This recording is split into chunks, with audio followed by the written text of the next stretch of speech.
Section 18, availability of credit in special circumstances, subjected to the such condition and restrictions as we prescribe. A person who applied for registration under this act within 30 days from the date on which he becomes liable. Becomes liable मतलब आपकी limit 20 lakh या 40 lakh cross हो चुकी है, जो भी limit है. Liable to registration and has been granted such registration shall be entitled to take ITC in respect of input held in stock and input contained in semi-finished goods held in stock on the day immediately preceding the date from which he becomes liable to pay tax under the provision of this act. ये कहना चाह रहा है कि भाई अगर आपका limit 20 lakh या 40 लाख क्रॉस होता है तो आप जीएसटी रजिस्ट्रेशन के लिए लाइबल हो जाते हो. ठीक है, अब आपने अप्लाई कर दिया और आपको रजिस्ट्रेशन मिल भी गया. ठीक है, तो जिस दिन आप लाइबल थे मतलब 27 जनवरी को अगर आपकी लिमिट क्रॉस हो गई, ठीक है, तो इन्होंने बोला है कि in stock on the day immediately preceding the date from which he becomes liable to pay tax. तो आज वो अगर लाइबल हो जाता है, आज उसकी लिमिट क्रॉस हो जाती है 40 लाख या 20 लाख से, तो जो 26 जनवरी को जो स्टॉक रखा हुआ था preceding the day on which becomes liable, तो 26 जनवरी पे जो मेरा स्टॉक था आप उसके लिए एलिजिबल हो. ठीक है, यस सर. अब इसमें केवल स्टॉक की बात करता है, कैपिटल गुड्स की बात नहीं करता. ये ध्यान रखना, यहाँ पे केवल स्टॉक बोला है, यहाँ पे स्टॉक लिख करके आप हाईलाइट कर देना, और कैपिटल गुड्स मतलब फिक्स एसेट्स अगर है तो उसका नहीं मिलेगा, ये साफ साफ मना कर दिया ना, तो काट देना लिख करके. ठीक है जी, आगे चलो. A person who takes registration under subsection 3 of 25 shall be entitled to take ITC in respect of input held stock and input contained in semi-finished goods or finished goods held stock on the day immediately preceding the date of grant of registration. 25(3) जो होता है voluntary होता है. कौन सा होता है?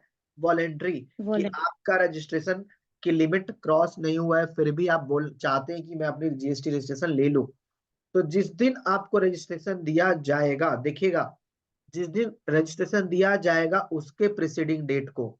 मैं एग्जांपल लेता हूं कि अगर आप आज अप्लाई करते हो, आपका टर्नओवर 6 लाख ही है, स्टिल यू वांट कि मैं जीएसटी रजिस्ट्रेशन चाहता हूं, 27 जनवरी को आपने अप्लाई कर दिया, 27 जनवरी को आपने अप्लाई कर दिया, ठीक है, 27 जनवरी को आपने अप्लाई कर दिया और आपको रजिस्ट्रेशन आ जाता है 10 फरवरी को, 10 फरवरी 2024 को. तो उन्होंने बोला है कि 9 फरवरी को जो भी स्टॉक रखा हुआ है आपके पास उसका आपको आईटीसी मिल जाएगा. ठीक है, कोई कंफ्यूजन तो नहीं है? इसमें भी कैपिटल गुड्स का आईटीसी नहीं मिलेगा, उन्होंने मना कर दिया है, उसके बारे में साइलेंट है. नेक्स्ट आता है दोस्त,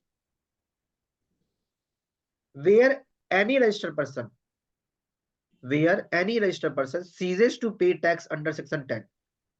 ceases to pay मतलब 1.5 करोड़ की लिमिट क्रॉस हो गई. ठीक है, he shall be entitled to take credit of ITC input held in stock, input contained in semi-finished and finished goods held in stock and on capital goods on the day immediately preceding the date from which he becomes liable to pay tax under section 9. कौन से दिन के लिए liable है वो? held in stock, capital goods the day immediately preceding. जैसे वो composition scheme में था, कंपोजिशन स्कीम से अगले ही दिन वो नॉर्मल डे में आ गया, 1.5 करोड़ क्रॉस होते ही, जिस दिन ही उसका 1.5 करोड़ क्रॉस हुआ था तो उससे पिछला दिन है, सपोज करो वो 29 जनवरी 2024 को उसका टर्नओवर क्रॉस हो जाता है 1.5 करोड़ 1 रुपए, तो वो 28 जनवरी को जो भी स्टॉक है उसके पास, ठीक है, 28 जनवरी जो भी स्टॉक पड़ा हुआ है उसकी आईटीसी के लिए एलिजिबल है. और स्टॉक के अलावा कैपिटल गुड्स के लिए भी एलिजिबल है. कैपिटल गुड्स के लिए कैसे एलिजिबल है ये बता देता हूं. कैपिटल गुड्स के लिए इन्होंने जो लॉ में जो इन्होंने कैलकुलेशन दिया हुआ है वो बोला कि हर क्वार्टर का 5% आप माइनस कर लेना. सपोज करो कि 1 लाख का कोई आपने मशीनरी परचेज किया था, नहीं मैं एक थोड़ा सा बड़ा फिगर लेता हूँ, कि आपने कोई मशीनरी परचेज की थी 10 लाख का, जिसका इनपुट है 1,80,000 रुपए, तो आप 1,80,000 में से 5% हर क्वार्टर का माइनस कर दो। अगर मान लो 9 महीने पहले परचेज किया था, तो 1,80,000 में से 5%, 5%, 5%, 3 क्वार्टर का माइनस कर देंगे, तो आपको मतलब 1,80,000 का 15%, 18 तिहाई 54, नहीं 5% निकालना ना, 15% केवल, तो 27,000 रुपये का आपको आईटीसी नहीं मिलेगा उस कैपिटल गुड्स पे। 1,80,000 में से 27,000 का नहीं मिलेगा, बाकी आपको आईटीसी मिल जाएगा। मैं दोबारा एक बार यहाँ पे एग्जांपल दोबारा लिख के देता हूँ, एक सेकेंड रुक जाइए थोड़ा सा।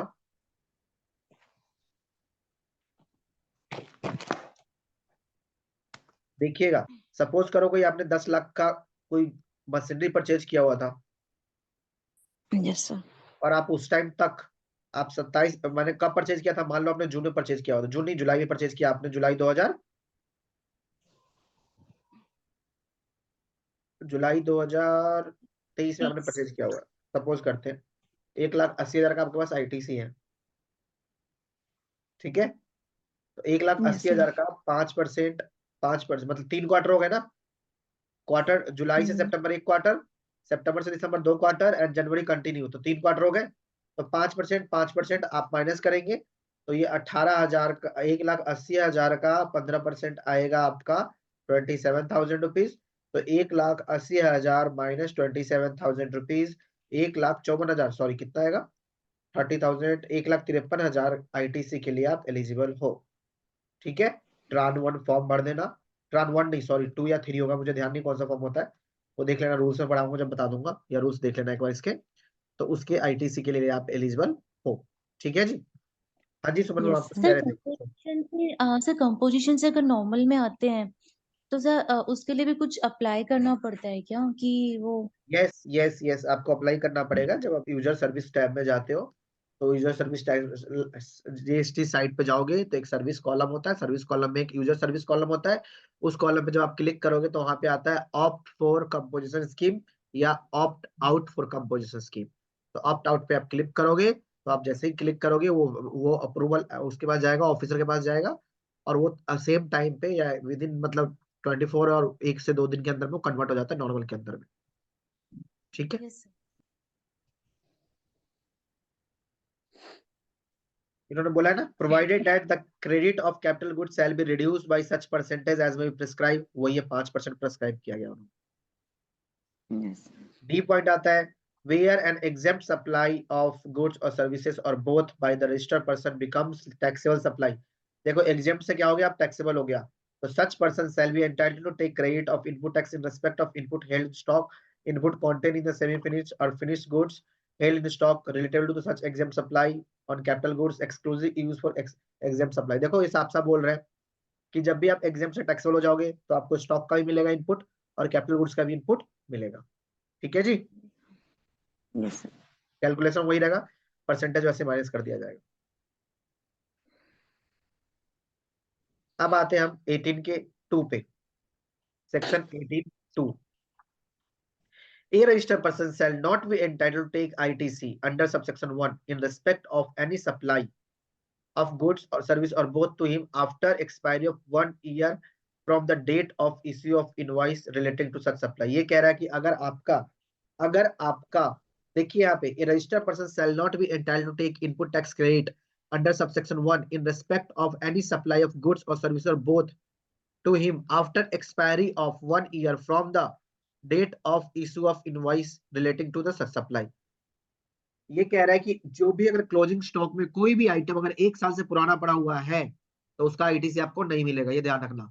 क्लोजिंग स्टॉक में उसी का आईटीसी मिलेगा जो 1 साल से अंदर अंदर का है, ठीक है। Yes sir. और ये बात 1 साल वाली किसके भी एप्लीकेबल होता है, केवल और केवल स्टॉक के लिए एप्लीकेबल होता है। यहाँ पे कैपिटल गुड्स नहीं लिखा है इन्होंने, और कैपिटल गुड्स 1 साल से पुराना है तो number of percentage quarterly basis पे क्वार्टर 5% माइनस करके आप उसके आईटीसी के लिए एलिजिबल हो, ठीक है जी। Yes sir. यहाँ पे कोई डाउट है इमाम, सुमन मैम? सर्विसेज जो जी, इसमें सर जो नो। सर्विसेज सर 1 ईयर का हम क्या सर्विसेज को 1 ईयर के लिए कैसे लेंगे मतलब? डेट ऑफ इनवॉइस से बात कर रहे हैं ना। सर्विसेज मान लो किसी का प्रोफेशनल रेंट का बिल है आपके पास पड़ा हुआ, हम्म। आईटीसी पड़ा हुआ है ना आपके पास, या आपका जो क्लाउड व्लाउड आपका था, क्लाउड अगर परचेज करोगे तो सर्विस का हो सकता है ना। हाँ। ठीक है, और आपका काम भी आगे क्लाउड बेचने का ही है, आपने स्पेस परचेज कर रखा है किसी से। क्लाउड सर्विसेज आजकल कैसे काम करता है, जो क्लाउड पे है, जैसे कि हमारे ऑफिस का जो सारा सर्वर किस पे है, क्लाउड पे ही है ना।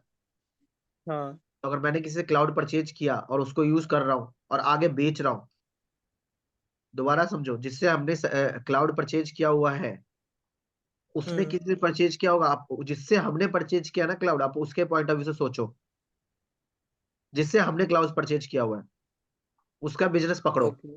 उसने भी तो किसी ना किसी से क्लाउड परचेज कर रखा होगा।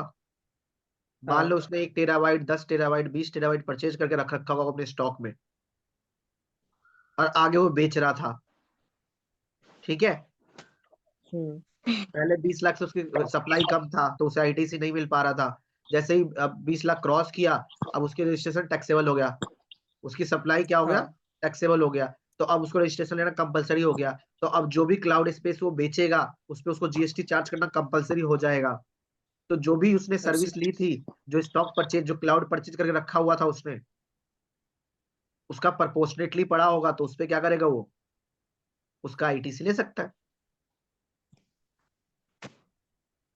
अमेजन अमेजन का जो क्लाउड सर्विस है, सुना है जी। ना। तो ऐसे सभी क्लाउड यस सर। सर्विस होता है, तो वो एग्जांपल हो सकता है सर्विस का। ठीक है, जो एक्सपायरी की बता रहे हैं सर, जो सर्विसेज की एक्सपायरी है उस केस में। एक्सपायरी नहीं है भाई, वो बोला है कि expiry from the date of issue of invoice बोला हुआ है। अगर आपका टैक्स इनवॉइस आपने 1 साल पहले से परचेज किया हुआ था, मान लो कि आपने कोई 1 टेराबाइट 2 टेराबाइट आपने परचेज कर रखा था स्टॉक में, स्पेस या क्लाउड स्पेस, हम्म। और वो 1 साल पहले परचेज किया था, और 1 साल के बाद आप रजिस्ट्रेशन के लिए एलिजिबल हुए हो।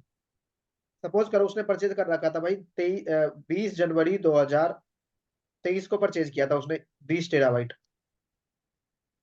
ठीक है, अब 23-24 में वो एलिजिबल तो हुआ नहीं होगा। टर्नओवर मान लो कि 10 लाख तक का ही बेचा उसने सामान, अपना स्टॉक, हम्म। तो वो जीएसटी के लिए एलिजिबल नहीं हुआ, तो उसने रजिस्ट्रेशन नहीं लिया उस टाइम।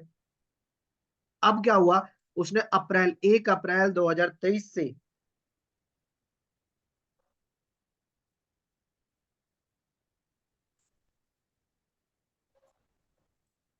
अगर उसने 23 जनवरी 2023 को कुछ, 23 की नहीं 20 जनवरी ले लेता हूँ, 23 को उसने मान लो 20 टेराबाइट का स्पेस परचेज किया और अब उस स्पेस को बेचे जा रहा है। ठीक है, 23-24 में उसने केवल बेच पाया 12 लाख का या 15 लाख का, तो जीएसटी में एलिजिबल नहीं था वो, तो रजिस्ट्रेशन नहीं लिया। रजिस्ट्रेशन नहीं लिया हुआ तो आईटीसी भी नहीं मिला होगा। अब उसने 1 अप्रैल 2023 से 20 जनवरी 2024 तक, या आज तक मान के चलो 27 जनवरी तक, उसने 19,99,000 रुपए का बेच चुका था। और आज जैसे उसने नए क्लाइंट को ढूंढा और जब उसने बेचा तो उसकी लिमिट क्रॉस हो गई। अब उसने अपनी रजिस्ट्रेशन लिया। अब रजिस्ट्रेशन लिया तो जो उसके पास स्टॉक में पड़ा हुआ था, लॉ तो कहता है कि आपको जैसे ही आपके पास स्टॉक में जो सामान रखा हुआ उसका आप आईटीसी ले सकते हो। बट 18(2)(7)(7) ये भी बोलता है कि बेटा जो भी आपका अगर 1 ईयर से पहले का है, 1 ईयर 180 डेज था, 1 ईयर है ना, अगर 1 साल से पहले का कोई भी इनवॉइस है आपका तो उसका आईटीसी हम आपको नहीं देंगे।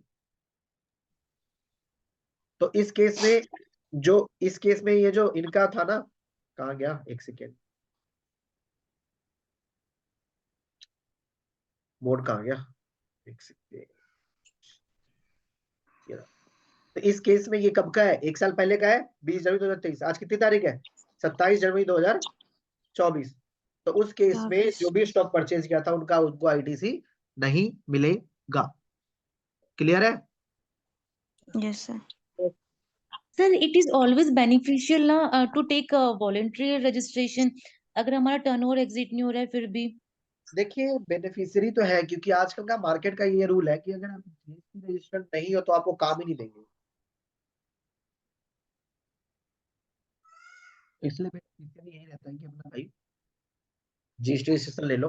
अगर आपको एक मार्केट की अवधारणा बनी हुई है कि अगर आप लोग मतलब जो बिजनेसमैन है वो प्रीफर करते हैं कि जो जीएसटी रजिस्टर्ड पर्सन है ना उससे ही हम काम करें, जो अनरजिस्टर्ड पर्सन उससे।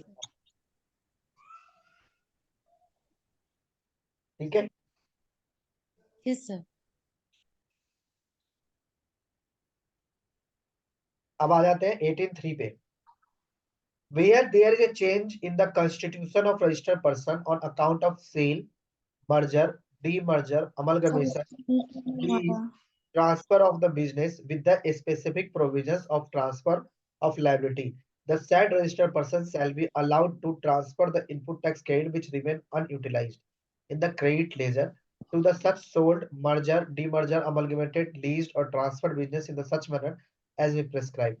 कह रहा है कि अगर एक रजिस्टर्ड पर्सन ने अपना बिजनेस ही बेच दिया है, ठीक है, सेल कर दिया हो, मर्जर कर दिया हो, अमलगमेट कर दिया हो, जो सामने वाला पार्टी है जिसको बेचेगा, जो परचेज करने वाला है, ठीक है, जो मर्ज्ड हुआ हुआ है या जो डिमर्ज्ड हुआ है या जो अमलगमेटेड कंपनी है, उसको उसका आईटीसी मिल जाएगा।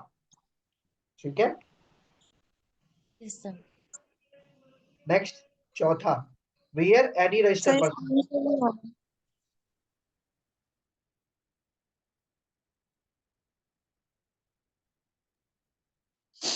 क्या बोल रहे हैं आप लोग? सर स्क्रीन शो नहीं हो रहा। दोबारा देखिए। Where हो रहा there है is सर।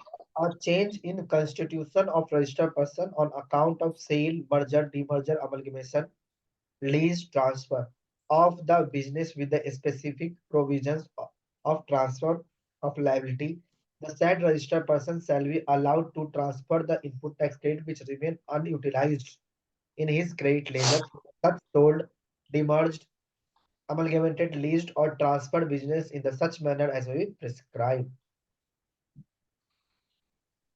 समझ में आ गया?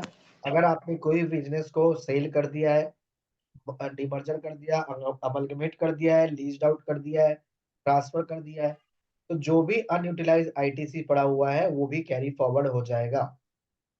ठीक है। Yes sir. अब आता है इसका उल्टा case, where any registered person who has avail the input tax credit, जिसने इनपुट टैक्स क्रेडिट ले लिया है और फिर वो बोलता है कि मैं सेक्शन 10 में चला जाता हूँ, कहाँ पे?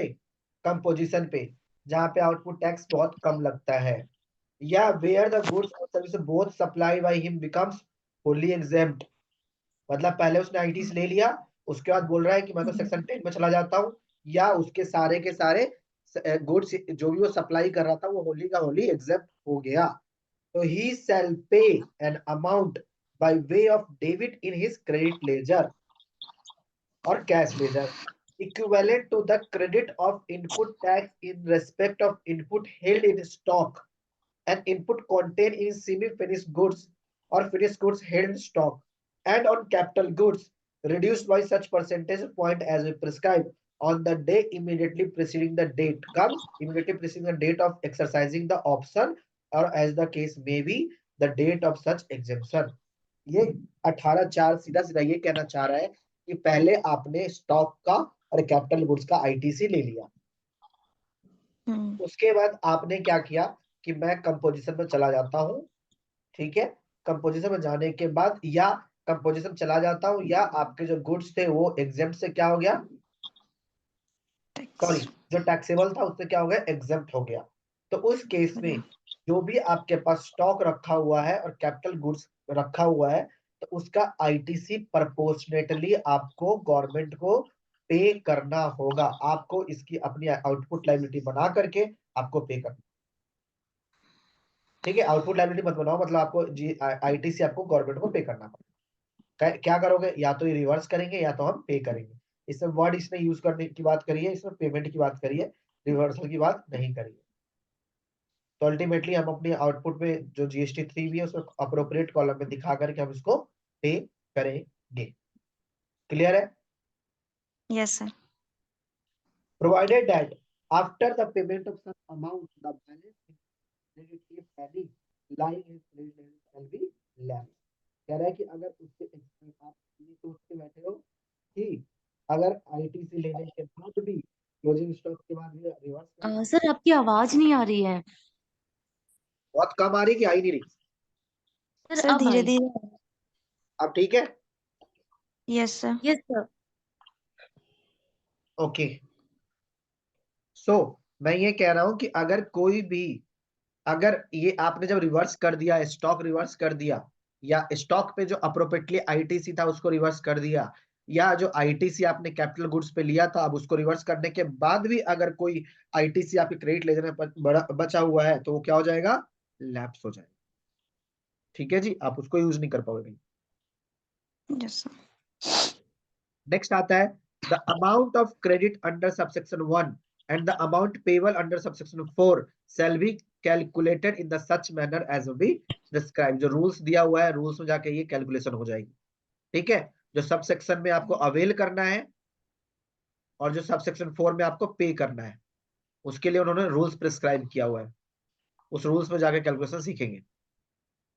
नेक्स्ट आता है in the case of supply of capital goods और plant and machinery on which input tax credit has been taken.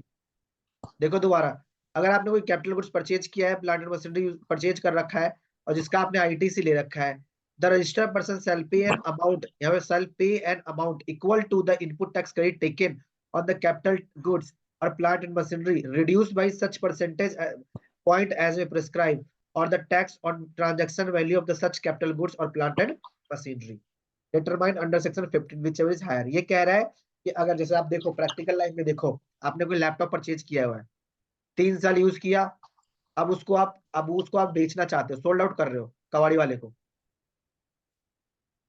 ठीक है, या आप इसमें ना आप जब इसके रूल्स में जाओगे तो 60 मंथ दिया हुआ है।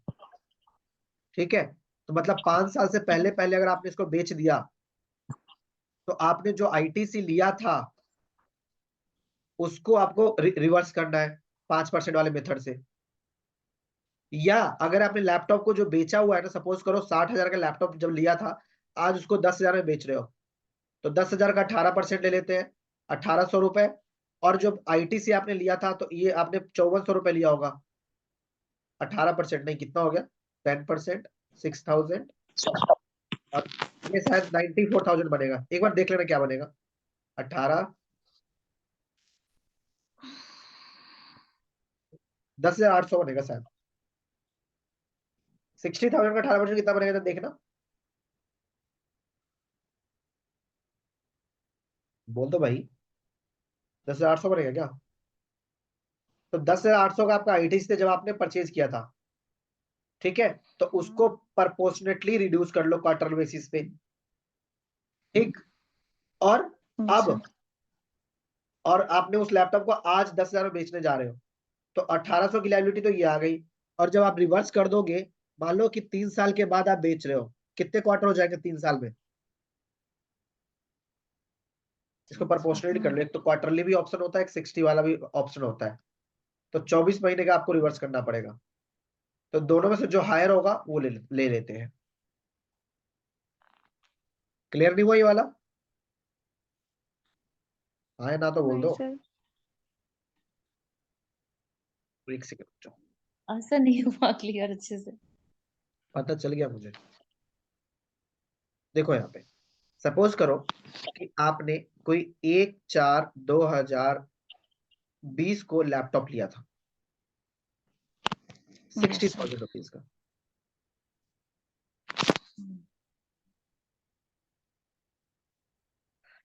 60,000 रुपीज का, उस पे आईटीसी 18% होगा। पहले ही बता दो 18% कितना बनेगा इसका? 10,800। 10,000। जी सर। ठीक है, हाँ 10,000। अब आप इसको एज ऑन टुडे 27 जनवरी 2024 को बेचना चाहते हो। कितने बेच दिया आपने? कबाड़ी वाले को 10,000 में, या फिर किसी सेकंड हैंड से बेच दिया 10,000 रुपीज में।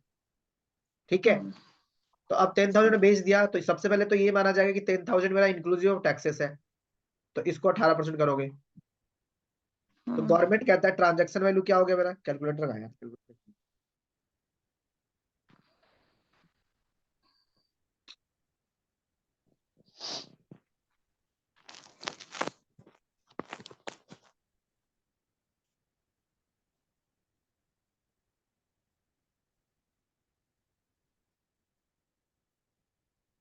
सर ट्रांजेक्शन वैल्यू तो आ जाएगी आपकी अपनी 9153 और इसमें अपना बचा हुआ टैक्स हो जाएगा। ये बचेगा 1525 रुपए। ठीक है, स्क्रीन दिखाई दे रहा है ना आपको? Yes sir. सर अब आपको ये बताओ, ये अभी से कितने महीने हो गए, जोड़ो इसको। 1 अप्रैल 2020 से यहाँ तक कितने महीने हो गए, ये तो बता दो कम से कम। 20, 21, 12 महीने, 21, 22, 12 महीने, 22, 23, 12 महीने, और ये हो गया हमारे 9 और 1, 10 महीने। तो 12, 12, 24, भारतीय 36 और 10, 46 मंथ हो गया अप्रोक्सीमेटली। तो इस 10,000 को डिवाइड बाई 60 मल्टीप्लाई 46 करो। नहीं, बचे हुए कितने बच गए? 14। 14 ले लो, रिवर्सल केवल 14 महीने का होगा ना, 60 महीने का हम प्रोपोर्शनेटली करते हैं। देखो जो कैपिटल गुड्स होता है ना, तो उसमें 2 ऑप्शन है, या तो 5% वाला रेट ले लो क्वार्टरली वाला, या ये मंथली वाला ले लो। कि 60 महीने का गवर्नमेंट ने जो प्रोवाइड किया है कि 60 मंथ को कोई भी एसेट्स को 60 मंथ तक हम यूज कर सकते हैं। ठीक है, मतलब 60 मंथ तक माना जाता है कि अगर 60 मंथ के बाद बेचोगे तो रिवर्सल जो है आईटीसी का रिवर्सल नहीं करेंगे। यस ठीक है, तो अब 14 महीने बच गए, तो ये आ गया 10,800 डिवाइड बाई 60 मल्टीप्लाई बाई 14, तो 2520 रुपए। अब 2520 और 1525 विच एवर इज हायर, तो आपको 2520 रुपए का आईटीसी पे करना होगा, गवर्नमेंट को टैक्स पे करना होगा इस अमाउंट। और ये जीएसटी 3 में आउटपुट लायबिलिटी शो करके किया जाएगा, ध्यान रखना, बहुत इंपॉर्टेंट बता रहा हूँ, आउटपुट लायबिलिटी शो करके पे करोगे। ठीक है, यस सर। समझना है? आपको आईटीसी रिवर्स करना पड़ेगा या transaction value whichever is higher. Law में देखो इन्होंने यही बोला है।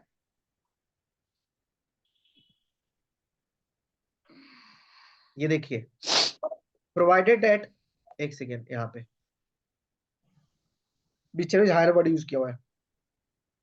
ठीक है, plant and machinery reduce by the such percentage point as way prescribed और the tax on the transaction value of the such capital goods और plant and machinery determined under section 15। तो देखो, डिटरमाइंड अंडर सेक्शन 15 क्या हो जाएगा? Price is a sole consideration. तो अगर आपने कोई लैपटॉप को 10,000 में बेचा हुआ है तो उसका आईटीसी आया 1523 रुपए, मतलब सॉरी आउटपुट आया कितना? 1523 रुपए, जो भी हमने कैलकुलेट किया है, या 1500 कितना आया था अभी? 1525 आया था ना, जो भी आया हो यार, यस क्या फिगर था? हाँ, 1525। और जब आप आईटीसी आपने लिया था 10,800 रुपए लिया था, जो कि 60 मंथ से प्रोपोर्शनेटली किया, तो 2520 रुपए हमारा रिवर्सल बनता है। तो बीच इज हायर, तो हमें 2520 रुपए हमें क्या करना पड़ेगा? रिवर्स करना पड़ेगा। ठीक है जी, यस सर। ये था सेक्शन 18 आपका। कुछ पूछना है यहाँ तक तो पूछ लो।